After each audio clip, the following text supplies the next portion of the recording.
moving towards us. This means that the two galaxies, Milky Way and Andromeda, are going to collide in about 4 to 5 billion years. And it wasn't until 2012, when we had Hubble observations, that the scientists were convinced that there really would be a collision here. But don't worry, you shouldn't buy extra insurance right now, because the sun's going to fry us as it prepares to swell into a red giant a little bit before the two galaxies collide. So not to worry. And again, as I said, it's 4 to 5 billion years away, this event, as is the death of our sun when it becomes a red giant and swallows us up and all that good stuff. Here's some photo illustrations of what it will probably look at like. These are actual photographs of galaxies that are in the process of colliding. This is my favorite image of a galaxy collision. These merging galaxies, NGC 4568 on the bottom and NGC 4567 on top. Astronomers at the Gemini North Telescope in Hawaii captured this stunning image. And it's nicknamed the butterfly galaxies. So we saw a butterfly nebula, and now we see butterfly galaxies. Now, of course, a butterfly nebula, the scale is totally different. A butterfly nebula is just one little star in a galaxy, and we're looking here at two gigantic galaxies that are forming this this butterfly and are merging. The galaxies are located about 60 million light years away from Earth in the Virgo cluster. And they'll form a brand new elliptical galaxy in about 500 million years from now. The new image gives scientists a sneak preview of what will happen when the Milky Way collides with the Andromeda galaxy. It'll certainly give us a totally new look. And some astronomers, astrophysicists actually, say there's a possibility that the clash could fling our sun and the solar system into an entirely different region of the resulting galaxy. But it may not be as cataclysmic as you think, because there's a lot of space between stars. So as the galaxies merge, it's not all, everything crashing into everything. They heat up a lot of gas and form a whole lot of new stars, as we're going to see in another picture. In general, when you look at pictures of galaxies, when you see red, you're looking at older stars. And when you see blue, you're looking at hot new stars. Usually the kind that have a very short lifespan, as short as 100 million years, actually. Not all of them, but the hotter they are and the bigger they are, the faster they burn out. Yes, nothing like stellar burnout. So this is just a scale of the Milky Way and two closest galaxies with their relative size. And the triangulum, scientists expect that it will also get sucked into this this big merger. I guess you can call that a hostile merger. It'll merge into the Andromeda Milky Way. Well, if you got to merge, you might as well make it a cool merger. So there's a pretty cool merger. Now look at all those hot blue stars on the outside there. The piercing eyes of this creepy face are bright cores of two distant galaxies in the middle of a head-on collision. And they're surrounded by a mishmash of stars from their respective galaxies. Right? There's a ring of young blue stars. They contour the shape of this eerie face. And while the dense clumps of stars have come together to form the nose and the mouth. This spooky mug's not going to be staring at us forever. The ring structure that outlines its face will last for about 100 million years. And the merging of the two galaxies is expected to take about 1 to 2 billion years. So we're looking at something in transition here. The galaxy, if you're interested, the merger is known as ARP Mador 2026-426. And it's in the constellation Microscopian. It's 704 million light years away from us. So Hubble scientists captured this image on June 19th, 2019 as part of their snapshot program. They were actually gathering images and looking for data to kind of help them decide what they're going to point the James Webb Telescope at. And the James Webb Telescope has now been up in the sky since July of 2022. So it recently celebrated its first anniversary. So data from this survey and a number of others was taken from Hubble and given to the James Webb team. All right, so we're going to look at just a couple quick snapshots, a few quick but scary snapshots. A lot of these are like the shadow under your bed, where it might look scary, but it's not scary. It's not a lot of powerful, a lot of dust clouds here. But this again is called the Devil's Mask, and it's a galactic triplet in the constellation of Peacock. And again, merging galaxies we're seeing here.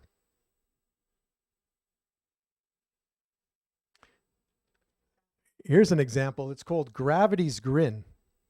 You know, very massive objects like black holes or galaxy groups that have black holes in them can create what's called gravitational lenses.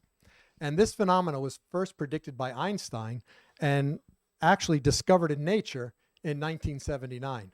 But now that we have space telescopes, we're seeing a lot more. And what happens here, as I said, the black holes bend the fabric of space and time. And so these two massive galaxies with black holes in them are so massive that there's a galaxy behind it that actually, instead of traveling straight at us, which would have to come through these galaxies, it traveled around the galaxy because space-time was actually bent. They're very distorted. You can see how distorted that galaxy looks. It should have the shape of something like this, like a regular galaxy, but it's so distorted through the gravitational lens, but it comes out here and it's something we would not have known existed if there wasn't for a gravitational lens. This group is about 5 billion light years from us, and the galaxy or galaxies that are being lensed gravitationally are about 10 billion years. So about 5 billion light years behind the object that's bending time and space. This I put in because it's a great Gravity's Grin, it's called. It's also nicknamed the Cheshire Cat. And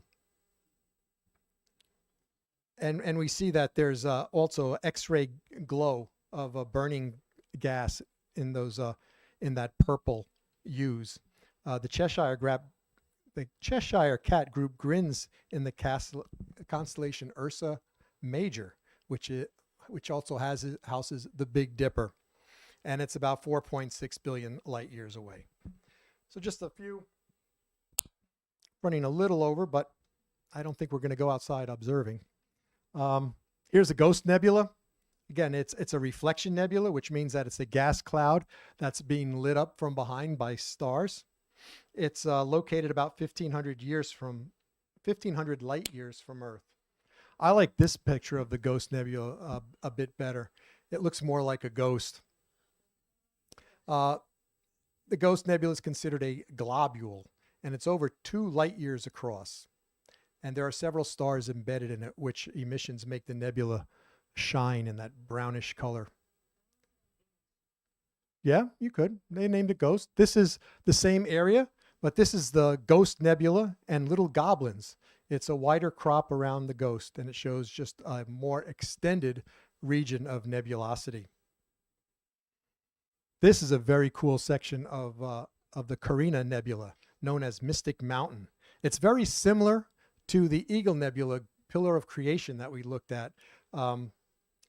It's also about 3 light years tall, and it's a birthplace of stars, and it's illuminated by an open star cluster, just like the Pillars of Creation are. And this star cluster is NGC 2244.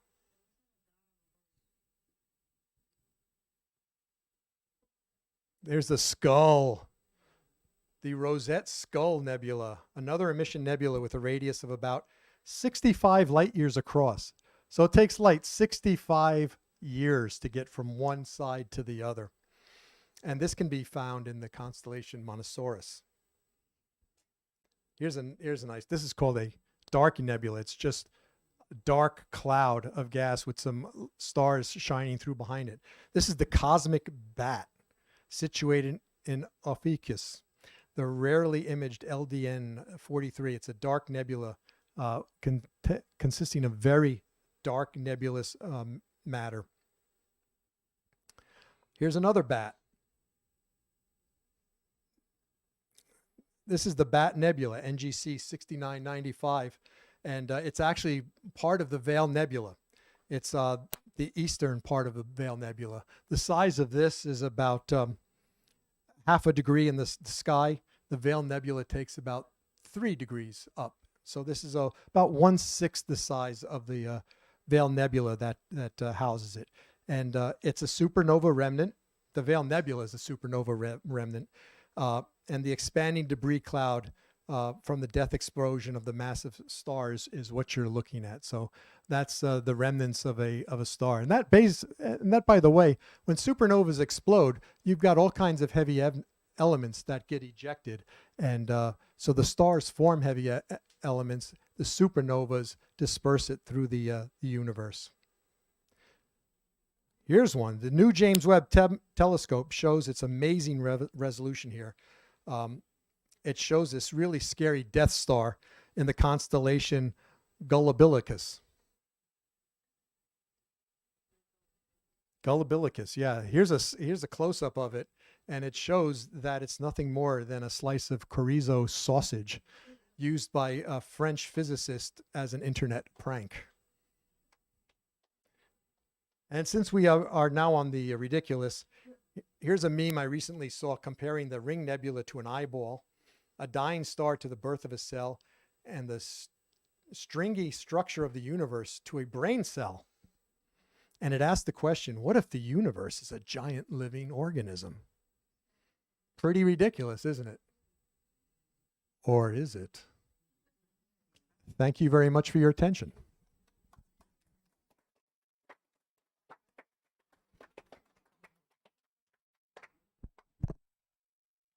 I'll keep this. Oh, no, you No, I need that one. Okay. You can put on that one. All right.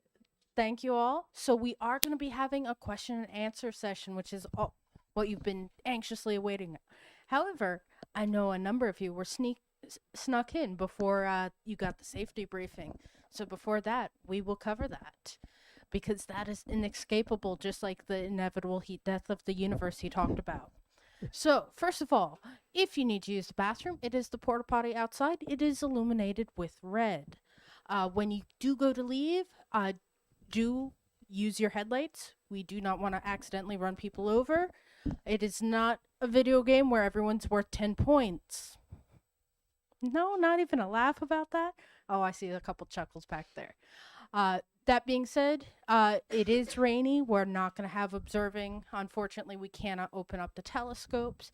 But do be mindful if we have flashlights, do keep them kind of pointed down towards the ground because you don't want to accidentally blind people without good reason. So how the question and answer session is going to work for all of you here, I'm going to pass you the microphone so you can ask your questions so our people online can also hear because chances are they might have the same question, but not quite have enough courage to ask that. But to start off, we're going to start off with the first online question.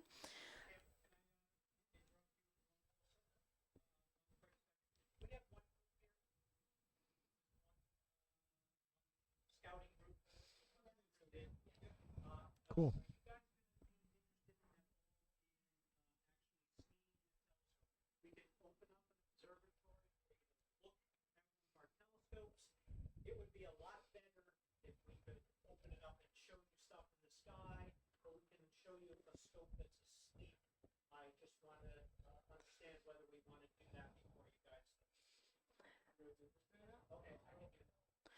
So, because the online people were probably wondering what that pause was, one of our observers is offering to open up an observatory so that even though they won't be able to view anything because we're not going to open up the roof in the pouring rain, so that people can at least see a telescope in an observatory setup situation. So, with that, the first online question was, did you choose the scary objects based on the name being scary, or is there something going on there we should have an amount of concern about? No, it's just my rather twisted mind made a few selections. I chose the objects, either they were scary in the amount of power, or they were your typical scary objects like goblins and ghosts and bats, and of course the Andromeda crashing into the Milky Way. How could I resist that one? Right. So, question out here.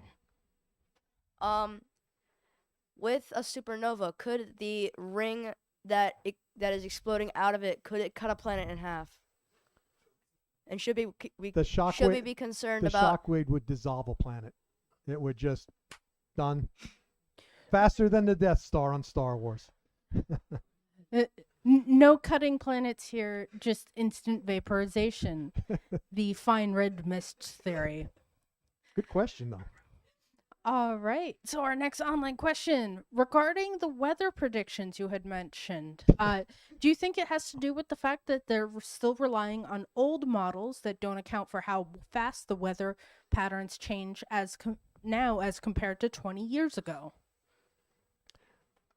I think that weather has always been a problem with many variables that change, and that to come up with accurate models to predict weather, you need some heavy duty computing power. And our computing power is great right now. We've got some great models, but when you listen to the weather report, he'll even tell you this model says this and this model says that. So we'll be fine-tuning our weather prediction models forever, I think, unless some artificial intelligence can get their arm around it. Okay, someone on home online, because we do live stream this, look up whether Chat GPT can do that or not. All right, so our next question out here. Really? I saw so many hands up during the presentation. Oh, I see one all the way back here. The planetary nebula that looks like a ring or an eyeball, and then there's a butterfly nebula that looks like a bow tie. Mm-hmm. How do we know that we're not just looking at one of them from the side, like a planetary nebula? If it would turn crooked, how do we know that in the butterfly nebula? Well, by the shape of it, but yeah, the bipolars are easier because they have a very distinctive shape. Right, if you looked at it head on, yeah, you could possibly miss it. I don't think you would think it's a ring, but it could be. Yeah. Oh, hold on, Krishnadas. Hold on. The eye-like or It's on. the ring-like structure that we are seeing is actually a spherical structure, because it is blowing in all directions. So you can think of it as symmetrical, any which way you turn. Yeah, I just figured it was easier for them to hear it from you than me to try and copycat. All right. So our next online question was the dart just a single solid object, or was it filled with things like explosives to move the thing out of its orbit? There was, I don't know exactly what they used. I know there was an explosion, but I'm not sure if it was the impact of the refrigerator-sized projectile or if it did have any explosions. Anyone know?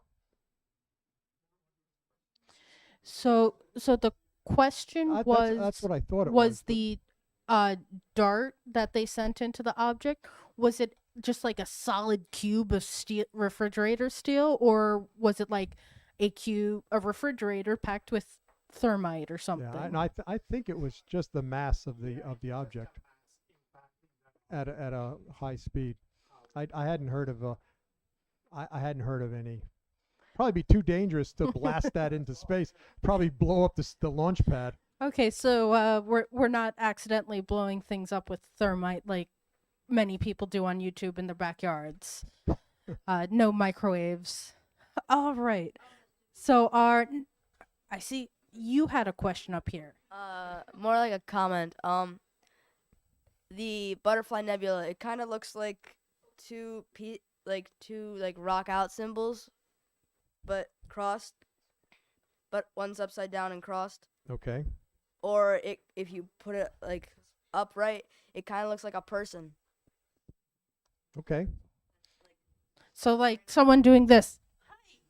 It's kind of like clouds where you can lay down and look up and see what it looks like to you. Yeah, that's a fun thing where you get to use your own imagination. That's the fun thing about discovering it, because then you might have a chance at naming it whatever you think it looks like.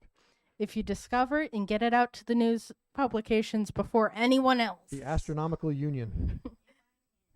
All right. So the next online question: have you ever meteorite hunted? The closest I got to meteorite hunting is looking at the meteorites on sale at a telescope swap. So I have not. All right. Next question in here. Anyone? All right. So our next online question. Oh, this one's a fun one. And I'm going to say the two together because the next question after that relates to this. Do you worry that a rogue nation might use technology developed by the DART mission as a mechanism to redirect asteroids towards enemy nations on Earth? And the next person had asked, is that even something within the realm of possibility, Dan? It's within the realm of possibility, but they have much easier ways.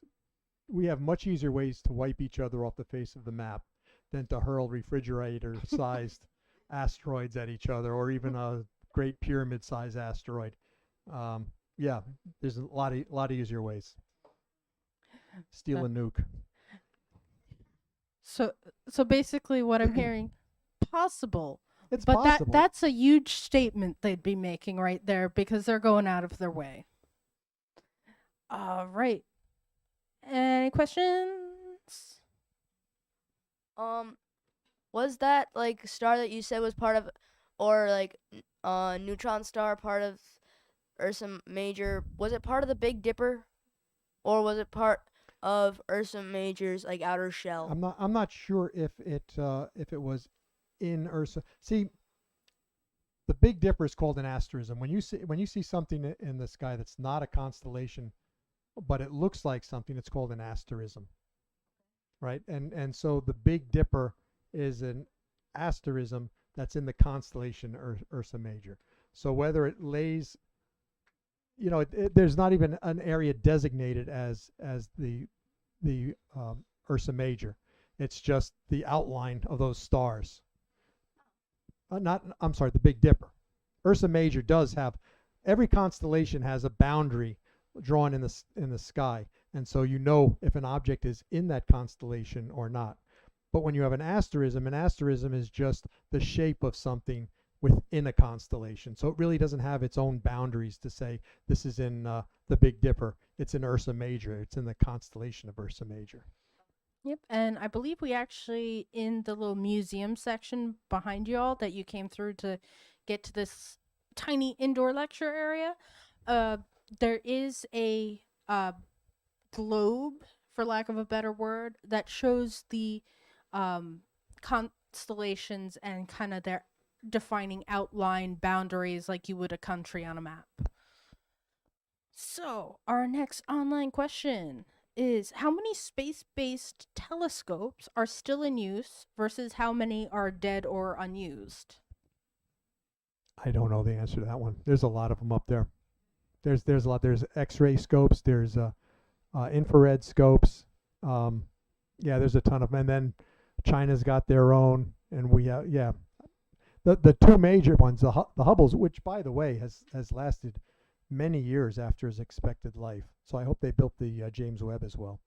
But the James Webb and the Hubble's are some of the most powerful. But some like the Chandra and others look at different wavelengths that aren't even looked at by the Hubble or the James Webb. So yeah, there's a ton of them up there. All right. Wow. We're going to let someone else have a turn because I see a question over here, okay? That's okay. And I'm going to take out his podium. Can't you like mine like precious metals out of asteroids? There are fresh there's pre well there's precious stuff up. There was this one article, I don't remember, was talking about this asteroid or a planet that was worth trillions and trillions of dollars because of the minerals, but we don't have the technology to do that yet. I mean, you'd have to go. I mean, we can't even get to Mars, but it's theoretically possible because there are bodies out there that have things that are worth money. Whether they're worth money when you take into consideration of how far they are and how much it would cost to mine them is another thing. And of course, we need the technology to be developed. But it's a possibility for the future, sure. Yeah. So We can mess up all other places too, not just Earth. it's Strip mine another planet. Yeehaw. well, rather strip mine a lifeless rock than something where actually is living. That's besides the point because morals are important, but that's not what we're covering here. Chances are it is on the docket for eventually we're going to need materials to build bases and whatnot. However, we do have the technology, but it's in such a small scale.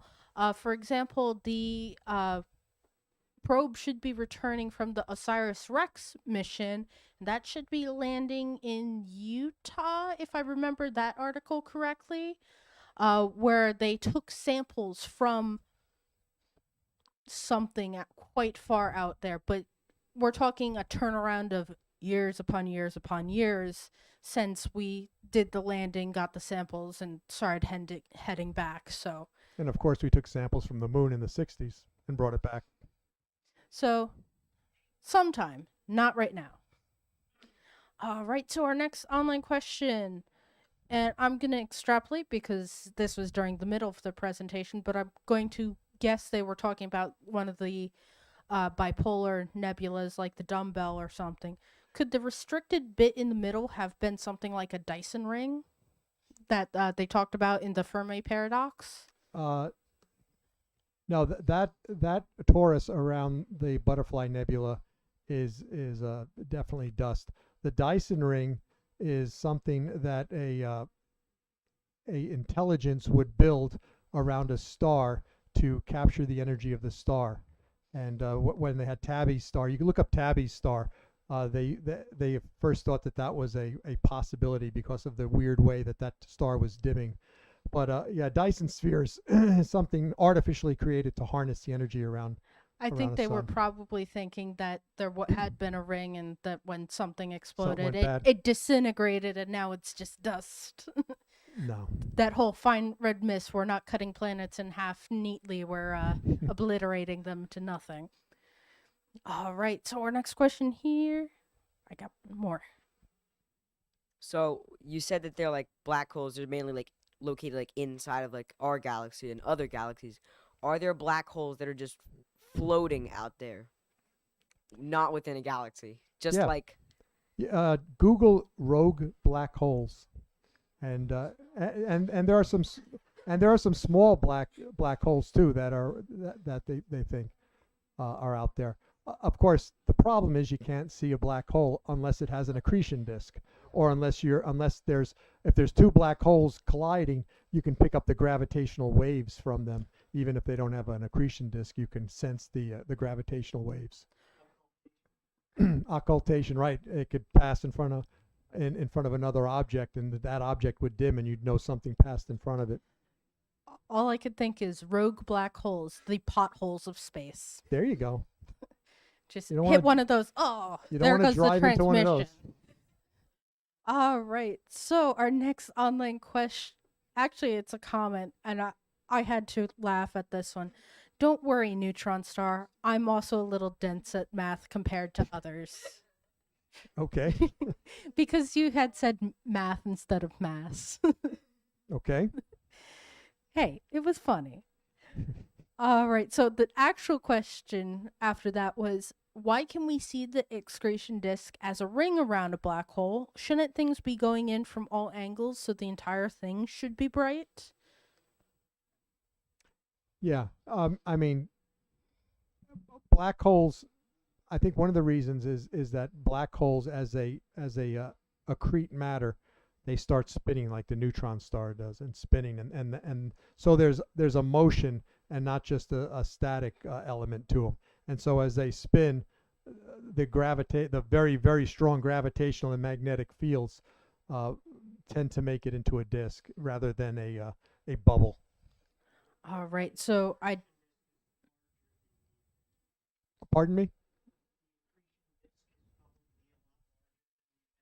Yeah, the event horizon is just the boundary between the accretion disk and the black hole. All right. Yeah, that was Paul in the background saying the black hole is actually smaller than the stuff it's The event horizon. consuming, which is the accretion disk. So I do right, have right. just a couple questions left online. So online peeps, if you have any questions, do get those in. I want to give you a little heads up because, stream delay is a thing. By the time we've moved on to the next question, they'll finally actually hear my request. So you had a question. How do they change the lenses on the Hubble telescope? You said that they had infrared and UV lenses. Yeah, well, they have instrument packages where they can change the camera. It's actually a camera that they change. The nice thing about the Hubble is that it was close enough that we could send astronauts up there and upgrade the hardware. With the James Webb is what's known as, it's at a Lagrange point, which is over 1 million miles away. So we won't be sending astronauts. It's the James Webb is basically in near infrared and mid infrared. All right. Was there any more questions out here? Oh, perfect. Is it legal to like launch your own satellite into orbit? Is it legal to launch your own satellite into orbit? So, that one's actually complex because the answer is technically yes, it is legal. However, the big however is you need to have all the proper paperwork. You have to go through the proper government channels. Just for example, SpaceX. If SpaceX could just do whatever they wanted, they would have probably already launched spaceship a lot more times than they have. Not spaceship, Starship. They would have probably launched it a lot more and a lot sooner and have already gotten that together. However, as we all know, they've actually had to go through legal channels, get permission from the FAA. Hey, we're doing the launch. They've worked with the environmental protection agencies to make sure that, they're not killing off endangered species unnecessarily, and that any damage done to the surrounding areas where they land or whatnot is mitigated. So, technically, yes, you could, but you'd need to spend a lot of time and money in the paperwork section.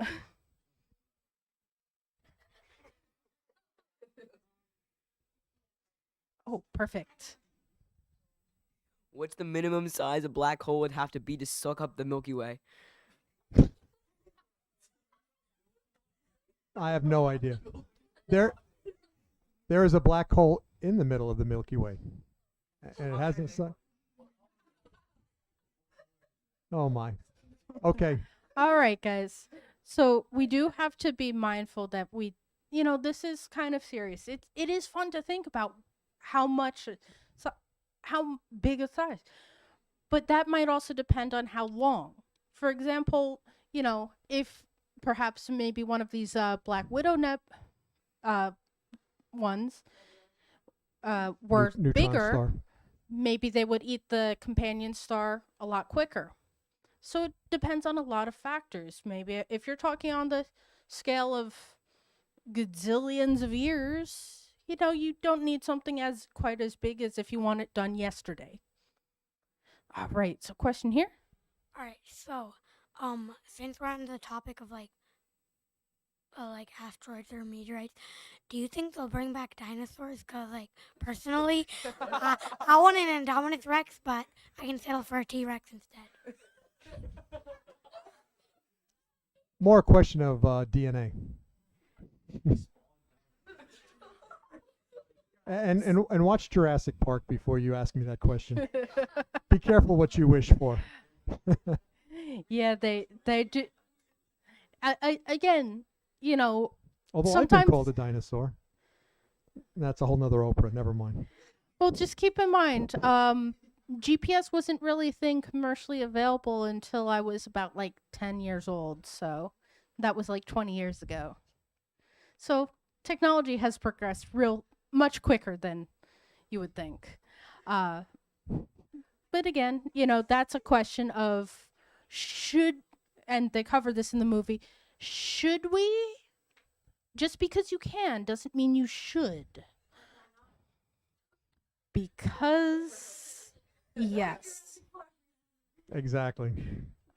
If a Black Widow nebula or neutron star star. ate their companion star faster, wouldn't they die? Would it starve? No, they don't start. It just stop getting bigger, and it would stop increasing its rotational speed, or its rotational. The increase of its rotational speed would slow. It wouldn't slow itself, but over time, I guess it would. Billions of years.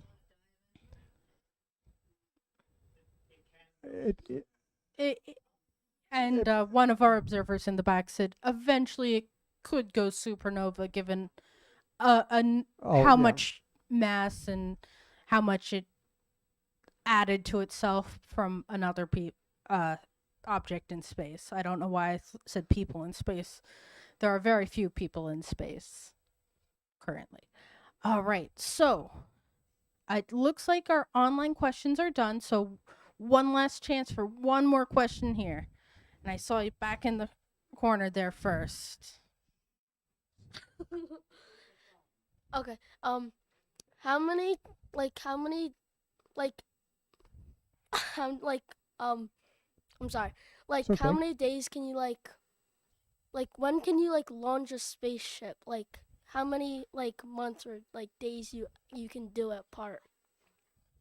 How many times could you launch a spaceship? Again, that has to do with Well, how many times you can launch a single, like a reusable spaceship? It's, yeah, or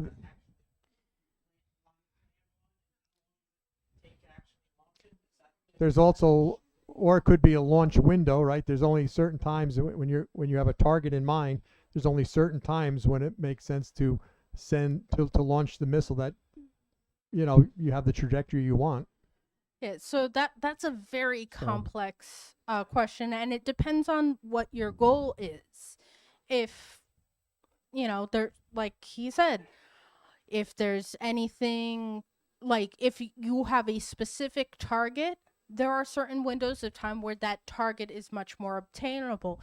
If you're talking about I need to get to space and back as many times as possible, you're going to be limited on how quickly you could set up and go. Plus, again, you would need all those proper government permits and whatnot, and how much supplies you would need. You'd need massive amounts of money to be able to do stuff like that. So,